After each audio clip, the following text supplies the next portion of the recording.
শেষ তো হয়েছে টি-20 বিশ্বকাপ। বাংলাদেশের তারও আগে শেষ হয়েছে টি-20 বিশ্বকাপ, ফাইনালেরও অনেক আগে। কিন্তু বাংলাদেশের দলের পারফরমেন্স নিয়ে চুলছেরা বিশ্লেষণ এখনও কিন্তু চলছে। আজকে ছিল 4 ঘন্টার মিটিং, বোর্ড মিটিংয়ে, এবং সেখানে বাংলাদেশ দলকে নিয়ে অনেক বিশ্লেষণ হয়েছে। কিন্তু এরই মাঝে সাকিব আল হাসান উড়াল দিয়েছেন কানাডায়, সেখানে খেলবেন তিনি এক লিগে। যাওয়ার আগে বলে গেছেন গুরুত্বপূর্ণ কিছু কথা। সব কিছু নিয়ে আজকে আলোচনা করব এখন মাঠের আয়োজনে।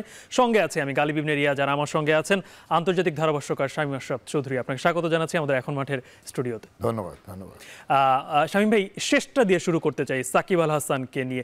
কেন আলোচনা করতে চাই, কারণটা খুব, আমি বিশেষ করে যেটাতে জোর দিতে চাই সেটা হচ্ছে এবারে নিশ্চয়ই দুজন ক্রিকেটার ছিলেন যারা টি-20 বিশ্বকাপের শুরুতে ছিলেন, এখনও আছেন, রোহিত শর্মা, সাকিব আল হাসান। কিন্তু রোহিত হয়তো বা টি-20 ওয়ার্ল্ড কাপটা যখন তার হাতে উঠলো, তারপর তিনি আর চাননি যে আমার ফর্ম থাকুক আর না থাকুক, টি-20টাকে বিদায় দেওয়া উচিত। সাকিব আল হাসান এখনও সেই পথে হাঁটেননি। সেই কথাই তিনি আজকে বলেছেন কানাডাতে যখন তিনি বিমান ধরবেন তার কিছুক্ষণ আগে। সেটাকে দেখে এসে তারপরে কথা বলতে চাই।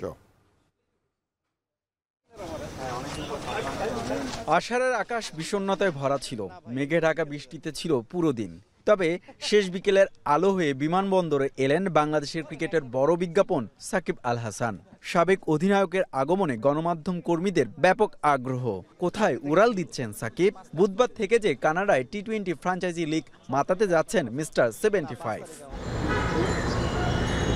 যে ফরম্যাটে ভিনদেশের হয়ে খেলতে যাচ্ছেন সাকিব, সেই ফরম্যাটেই ছিল বিশ্বমঞ্চে বাংলাদেশের ইতিহাস গড়ার দারুণ সুযোগ। তা আর হয়নি, একরকম দুর্লভ সেই সুযোগ হেলায় হারিয়েছে টাইগাররা। কিন্তু কেন? কোথায় ছিল ঘাটতি? হ্যাঁ, ওটা আমাদের জন্য একটা বড় আফসোস। আমি মনে করি এটা হতে পারলে আমাদের জন্য খুবই ভালো লাগতো, খুবই বড় একটা অ্যাচিভমেন্ট হতো। সেই জায়গা থেকে অবশ্যই আমাদের জন্য একটু হলেও দুঃখজনক। বাংলাদেশের সাকিব আর ভারতের রোহিত শর্মা খেলেছেন বিশ্বকাপের সবগুলো আসর। বিশ্বকাপ জয়ী রোহিত বিদায় বলেছেন। সমালোচকরা বলছেন বিশ্বসেরা সাকিবেরও টি-20 ফরম্যাটকে বিদায় বলে দেওয়ার সময় এসেছে। কিন্তু কি ভাবছেন তিনি? ধেয়ে আসা এমন প্রশ্নে সোজা ব্যাটেই খেলেছেন সাকিব। নিজের নিয়ে এখনো তেমন কোনো প্ল্যান নেই। এখন আপাতত প্ল্যান হচ্ছে যে দুইটা টি-20 টুর্নামেন্ট আছে আমার সামনে। একটা হচ্ছে এমএলসি, যেটার জন্য এখন যাচ্ছি, এবং এর পরে থাকবে হচ্ছে গ্লোবাল টি-20, যেটা কানাডাতে। পরপর এই দুটো টুর্নামেন্ট খেলি, দেখি আমার নিজের কি অবস্থা। এরপরে দেশের জন্য তো ইন্টারন্যাশনাল ক্রিকেট যেটা আছে, যে পাকিস্তানের সাথে টেস্ট সিরিজ। সো আপাতত প্ল্যান এতটুকুই, খুব বেশি আসলে প্ল্যান করিনি। নিজের বোঝার দরকার আছে, এবং এখন আসলে ওরকম সময় নেই যে আসলে 3 বছর 4 বছরের প্ল্যান করা। আমার মনে হয় 3 মাস 6 মাসের প্ল্যান করাটাই বেটার। এদিকে একটা বিষয়ে ক্ষুব্ধ এই ক্রিকেটার। দলের ভিতরের খবর কেন বারবার ফাঁস হচ্ছে তা নিয়ে খুব হতাশায় প্রকাশ করেছেন এই অলরাউন্ডার। কি কারণে তাসকিন খেলে নাই? কারণ সে তো টিমের ভাইস ক্যাপ্টেন, বলতে গেলে অটোমেটিক চয়েস। তো যখন সে না খেলবে, স্বাভাবিকভাবে মানুষের মনে প্রশ্ন আসে। এখন সেটার এক্সপ্লেনেশন তো দিতে হবে। এখন সে কারণে বলেছে কিনা, যেই বলেছে, আমি সেটা তো বলতে পারবো না। হুমায়ুন কবির রোজ, এখন ঢাকা। শামীম ভাই, সাকিবের মাঝের একটা কথা নিয়ে আমি কোট করে বলতে চাই যে দেশের জন্য যতটুকু দেওয়া, রোহিত শর্মার তো দেশের জন্য আরো অনেক কিছু দেওয়ার ছিল। সাকিব কতটুকু দিতে পেরেছেন এই ওয়ার্ল্ড কাপে, কিংবা সেই বিবেচনায় তার ক্যারিয়ারটাকে আরো লম্বা করার আপনি কোনো যুক্তিকতা খুঁজে পাচ্ছেন কিনা? এই মুহূর্তে একটু চিন্তাই লাগে যে যেই ফর্মে একজন খেলোয়াড়, তো তার সে কী ফর্মে আছে বা কী অবদান রাখছে, সেটা তো তার চেয়ে বেশি আর কেউ রিয়েলাইজ করে না। একজন যে সবগুলো বিশ্বকাপ, টি-20 বিশ্বকাপ খেলেছে, তারও এটা বোঝার ক্ষমতা আছে। কিন্তু মাইন্ডসেটের ব্যাপার আছে। সে যদি নিজে মনে করে যে আমি শারীরিক সক্ষমতা এখনও আছে আমার খেলে যাওয়ার জন্য, আমি একটা ব্যাড প্যাচ যাচ্ছে, সেটা থেকে বেরিয়ে আসার সম্ভাবনা আছে, অন্যান্য অ্যাট্রাকশনও আছে খেলা কন্টিনিউ করার, এটা তো আমরা সবাই বুঝি, সবাই জানি। তো সেই জায়গায় ওইটা ধরে রেখে যদি জাতীয় দলেও কিছু অবদান রাখতে পারে, সেটা হলো তার thinking. But my thinking is absolutely, যে কারণে কথাটা উঠেছে, Rohit Sharma top of the world, একেবারে যেভাবে টুর্নামেন্টটা শেষ করলো, যেভাবে তার দলকে জেতালো, সেই জায়গায় একেবারে উপরে থেকে যদি সবাই জিজ্ঞেস করতো তুলনামূলকভাবে, রোহিত কিন্তু আরো কয়েক বছর খেলে যেতে পারতো, ইজিলি খেলতে পারতো, এবং সেই ফর্মটা ছিল, এবং বিসিসিআই বাধা দিত না। তার যে অর্জন, দেশের জন্য যে অর্জন করে দিয়েছে, কেউ সাহসও পেত না তাকে সরিয়ে রাখতে। কিন্তু নিজের সম্মানটা যদি বলি বজায় রেখে, এবং নিজে going out from the top, এই জায়গা থেকে যাওয়া, দুর্ভাগ্যবশত আমাদের ক্রিকেটিং কালচার আমাদের দেশে এটা কিন্তু অনেক দিন ধরে হয়ে আছে। আপনি বলছিলেন যে Retire করতে চায় না খেলা। রাইট, অন্য কোনো কারণ থাকতে পারে। আমরা জানি যে ইন্টারন্যাশনাল ক্রিকেটে যেই ক্রিকেটার যতটুকু ভালো খেলে, ফ্র্যাঞ্চাইজি ক্রিকেটে তার একটা ডিমান্ড একটু ভালো মতো থাকে। বিশেষ করে বাংলাদেশের ক্রিকেটারদের ক্ষেত্রে আমরা এটা বেশি দেখি। ইন্টারন্যাশনাল ক্রিকেটে আবার অনেকেই আন্তর্জাতিক ক্রিকেটটা বাদ দিলেই তার ফ্র্যাঞ্চাইজি ক্রিকেটের ডিমান্ডটা বাড়ে। সাকিব আল হাসান একজন সিনিয়র ক্রিকেটার বাংলাদেশের। তিনি অ্যাজ এ সিনিয়র ক্রিকেটার হিসেবে তো দুই জায়গায় ফর্ম করবেন, একটা হচ্ছে ব্যাটে বলে, আরেকটা হচ্ছে জুনিয়রদেরকে গাইড করা। এই ব্যাপারটাও কেমন আপনার লেগেছে এই সাম্প্রতিক এই টি-20 ওয়ার্ল্ড কাপে? একেবারেই মানে যেটা ইচ্ছা ছিল, যেটা হওয়ার ছিল একজন সিনিয়র ক্রিকেটার হিসেবে, সেটা সে করতে পারেনি। সরি টু সে, আমার মনে হয় যে তার কাছ থেকে যদি কোনো জুনিয়র খেলোয়াড় গাইডেন্সের আশা করে, শুধু খেলার জন্য না, খেলার মাঠের ভেতরে মাঠের বাইরে সব কিছু মিলিয়ে তার কর্মকাণ্ড has not been top notch, এটা মানতেই হবে। রিসেন্ট টাইমসে অনেক কিছু ঘটনা মাঠের বাইরেও ঘটেছে, যেটা সত্যি নতুন খেলোয়াড়দের যে উদ্বুদ্ধ করবে এবং তাদের এনকারেজ করবে। এবং আরেকটা ব্যাপার হচ্ছে কি, ক্রিকেটিং কালচার না শুধু, এটা খেলার বাইরেও তো অনেক কিছু ব্যাপার আছে যেটার থেকে ব্যাড ভাইবস অনেক সময় আসে সিনিয়র প্লেয়াররা যদি তাদের ট্র্যাকে না থাকে। সেই জায়গায় সাকিবের তো অনেক ঘটনা শুনেছি। অনলি মানে advantage he has is that consistently এত বছর ধরে কম বেশি একেবারে শেষ মানে এই বিশ্বকাপটা ছাড়া তার ফর্ম মোটামুটি ধরে রাখতে সক্ষম হয়েছে।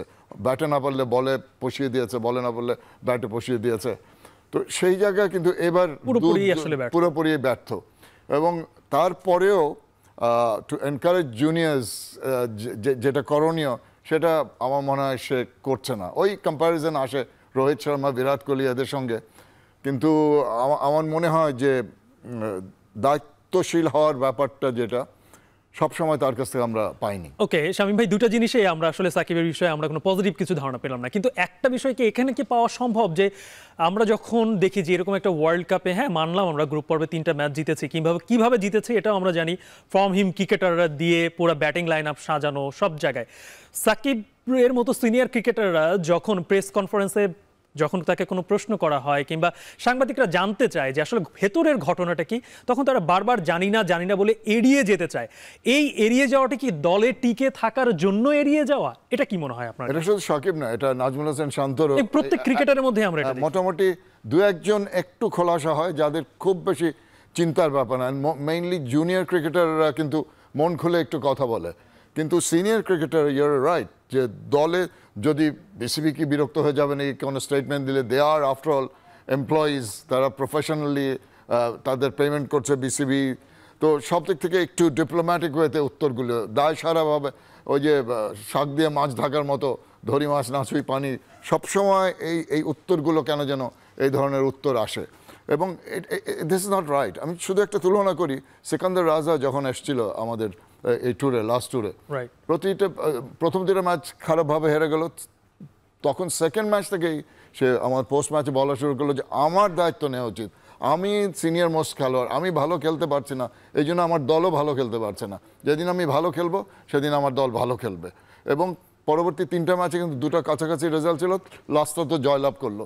সো দ্যাট শোজ যে একজনের মাইন্ডসেট। কিন্তু আমাদের যারা কথা বলে নিজের উপর তো নিবেই না, কিভাবে এড়িয়ে যাবে প্রশ্ন। মানে এই জায়গায় আসলে দলে টিকে থাকার ব্যাপারটা আসলে যে কাকে সন্তুষ্ট করে না বলে আসলে যদি দলে কতটুকু টিকে থাকা যায়, এটা আসলে অনেকের চেষ্টা থাকে। সন্তুষ্ট কথাই নয়, সন্তুষ্ট করতে হবে মাঠে যে কাজ করে, কাজ হবে না মাঠে, তারপরে কথা দিয়ে। কিন্তু আসলে এখানে তো শামীম ভাই, আমরা যে মাঠে যারা সন্তুষ্ট করছেন এরকম অসংখ্য ক্রিকেটারকে আমরা দেখতে পাচ্ছি টি-20 ওয়ার্ল্ড কাপের মতো দলে তারা আসলে সুযোগ পায়। শামীম ভাই, আরেকটা জিনিস তাসকিন কাণ্ড নিয়ে, যেটা আমরা সাম্প্রতিক সময় ভারত ম্যাচের আগে তাসকিন নিজেও স্বীকার করেছে, কিন্তু পরিষ্কার করেনি আসলে, কিন্তু অনেক জায়গায় আমরা জানতে পেরেছি যে ঘুমের কারণে তিনি আসলে ম্যাচ মিস করেছেন।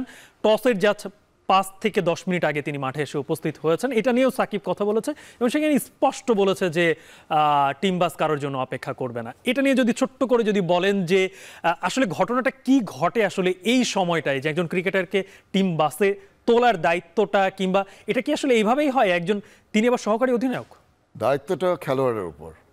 সবাই কেউ যে জাগাবেন, অ্যালার্ম সেট করবেন, বা পাশের কাউকে যদি বলে যে আমাকে একটু জাগিয়ে দিও, মেবি একটু লেট নাইট হয়েছে কোনো কারণে, সেই জায়গায় হয়তো বা সেটা ঘটেনি, অথবা যে হোটেলে ছিল ওয়েক আপ কল দেয়নি, কোনো কারণে ভুলটা হয়ে গেছে, কিন্তু বিশেষ করে ম্যাচ ডেতে এক্সট্রা অ্যালার্ট থাকা উচিত। সহ অধিনায়ক, তো সেই তার উপরে তো আরও একটা বড় দায়িত্ব। একটা ভুল হয়ে গেছে, একটা ঘটতে পারে, এরকম কিন্তু অন্য অন্য দলেও ঘটেছে, কিন্তু আমাদের ফোকাসটা এখন সবার চোখ তো খুঁটিনাটি সব কিছুর উপরে। এটা যদি আমরা জয়লাভ করে চলে আসতাম, কেউ ঘূর্ণাক্ষরে এই যে লেট করেছিল তার প্রশ্ন তুলতোই না। এখন ছোটোখাটো সব জিনিস বেরিয়ে আসছে এবং এইগুলি আসার কারণে জেলিং টুগেদার এটাকে একটা বড় আকার ধারণ করেছে, যে প্রতিটা জিনিসই আমরা খুঁজছি বা বের হয়ে আসছে, which is not right. Professional এটিকেটের ব্যাপার আছে, আমার গাইডলাইন আছে, আমার এতটা সময় বাসে উঠতে হবে, সেটার মধ্যে আমার উঠতে হবে। আমরা যখন কমেন্ট্রি করতে যাই, আমাদের কিন্তু হোটেল থেকে কখন বের হতে হবে সবাই কিন্তু চায়। দুই একজন যদি দেরি করে আসে, অন্যরা একটু খোঁচা দেয়, বাবা আজকে একটু ঘুম বেশি হয়েছিল। Even when you're a professional and you given a time, এটা মেনটেন করা উচিত। এটা তাসকিনের হয়তো বা ভুল হয়ে গেছে, মানুষ মাত্রই ভুল হয়। রাইট। শামীম ভাই, আরো বিষয় নিয়ে আলোচনা করবো। আজকে বোর্ড মিটিং ছিল, সেখানে অনেকগুলো সিদ্ধান্তও হয়েছে, নিতে হচ্ছে এখন মাঠে ছোট্ট একটা বিরতির পর আবারও ফিরছে আলোচনায়।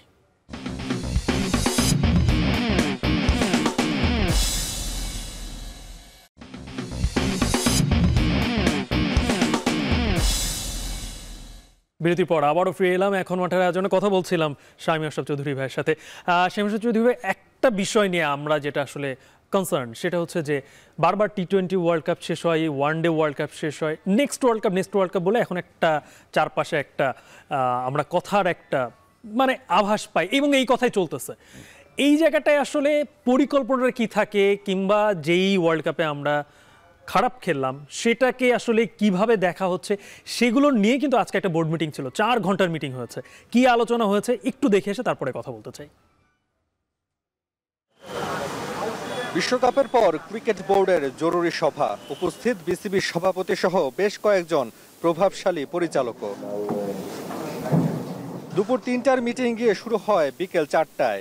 প্রায় 4 ঘন্টা ধরে চলা ম্যারাথন সভা শেষে ঘড়ির কাঁটা যখন প্রায় রাত 8টা ছুঁই তখন গণমাধ্যমের সামনে আসেন বিসিবি সভাপতি নাজমুল হাসান পাপন।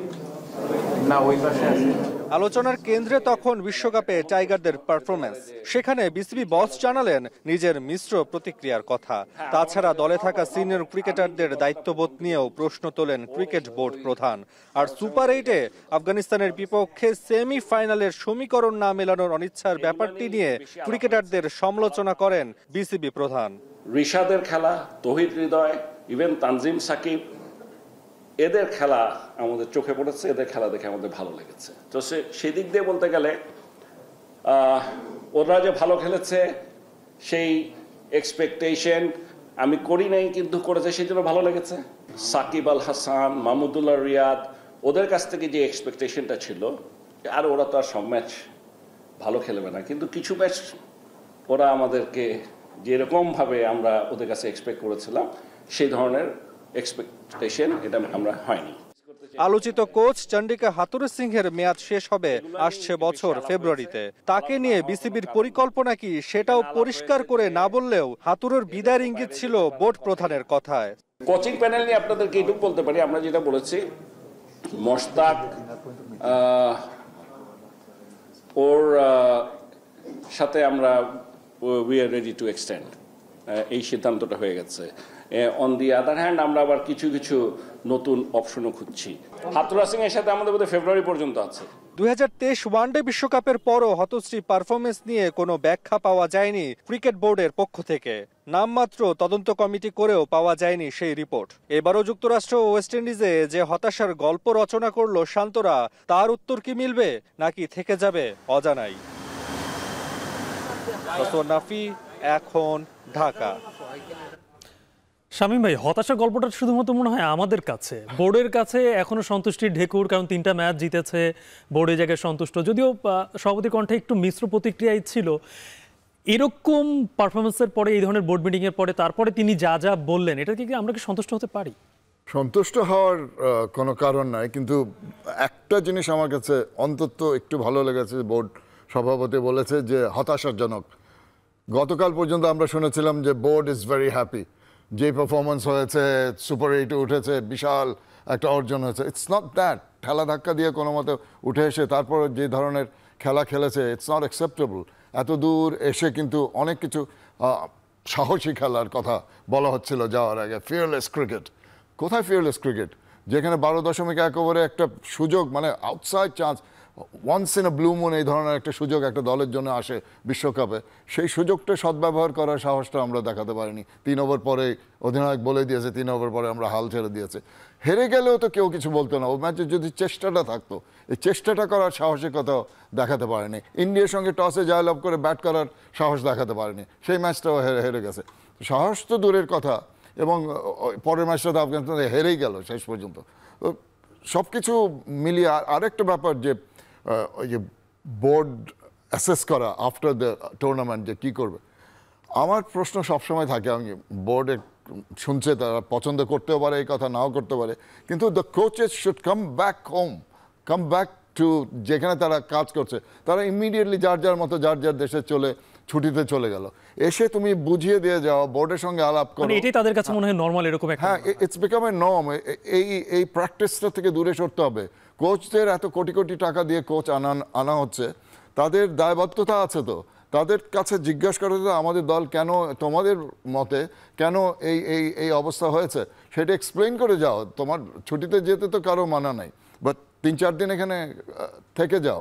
আমাদের 2-3 জন প্লেয়ার লঙ্কান প্রিমিয়ার লিগে চলে গেছে, সাকিব চলে যাচ্ছে কানাডা, যার যার মতো যার অবস্থা, খুবই নরমাল ব্যাপারটা যা ঘটেছিল, ভেরি নরমাল। মানে খুব বেশি মাথা ব্যথা, খুব বেশি সব চিন্তা ভাবনা মনে হয় তোমার আমার আর আমাদের যারা সমর্থক সব পাগল হয়ে যাচ্ছে, কান্নাকাটি করছে, সব মনে হয় এই জায়গায় আসলে তবুও তো আসলে আমাদেরকে কথা বলতে হবে, জানতে হবে আসলে ভেতরের কথাটা কি। সেখানে হচ্ছে শান্ত একজন অধিনায়ক কিংবা একজন ব্যাটসম্যান, সব জায়গা থেকে আমার কাছে মনে হয়, আমার কাছে ব্যক্তিগত মনে হয় যে সে মোটামুটি ব্যর্থই বলা চলে। একটা ম্যাচে যদিও খেলেছে, কিন্তু ওটা T20 সুলভ ব্যাটিং না। সেই জায়গাটা আপনার কাছে কি মনে হয় আজকের বোর্ড সভায় তাকে নিয়েও তো একটা সিদ্ধান্ত কিংবা কোনো কিছু, আমরা এই বিষয়গুলো কেন দেখি না? আমরা এই যে ওয়ানডে বিশ্বকাপে আমাদের হতশ্রী পারফরমেন্সের পরে আমরা একটা মনে করলাম যে কিছু একটা দেখতে পাবো, সেখানে তদন্ত কমিটি বসানো হলো, সেটা প্রতিবেদন আমরা এখন পর্যন্ত দেখলাম না, কিংবা দেখলেও সেটা খুবই কম, ঝাপসা। সেই জায়গাটা আপনার কাছে কি মনে হয় এবারে T20-তে নিয়ে তো তারা তো সন্তুষ্ট, অধিনায়ককে নিয়েও কোনো সিদ্ধান্ত কি আপনার কাছে কি মনে হয়? আমার মনে হয় অ্যাটিটিউড হচ্ছে যে অল্প সাফল্য যেটা হয়েছে, এর চেয়ে বেশি এক্সপেকটেশন রিয়েলিস্টিকলি কারোই ছিল না। সুপার 8-এ যাওয়া seems to have been the target fulfilled. মোটামুটি আর অত প্রশ্ন তোলার দরকার নেই, এমন একটা দায়সারাভাবে এটা কমপ্লিট করা হচ্ছে। I don't think that's right. Professional cricketers, তাদের টাকা দেওয়া হচ্ছে, যথেষ্ট টাকা দেওয়া হচ্ছে। ওয়ান অফ দ্য রিয়েলি, বাংলাদেশের নর্মাল লোকজনের তুলনায় এবং চাকরিজীবীদের তুলনায় তাদের ম্যাসিভ ইনকাম। তো সেই জায়গায় প্রফেশনে যদি তাদের দায়বদ্ধতা না থাকে, তাদের প্রফেশনালি যখন পারফর্ম না করে, তখন সেই জায়গায় নিশ্চয়ই জবাবদিহিতা করার জন্য কিছু ব্যবস্থা নেওয়া উচিত। কিছু তো ব্যবস্থা নেওয়া উচিত, সেটার ইনিশিয়েটিভ আসলে স্টেপগুলোই আসলে নেওয়া উচিত আমার কাছে মনে হয়। শামীম ভাই, এই বিষয়ে নিয়ে আরও আলোচনা করবো। ছোট্ট আরেকটা বিরতি নিতে হচ্ছে এখন মাঠের আয়োজনে, বিরতির পর আবার ফিরবো।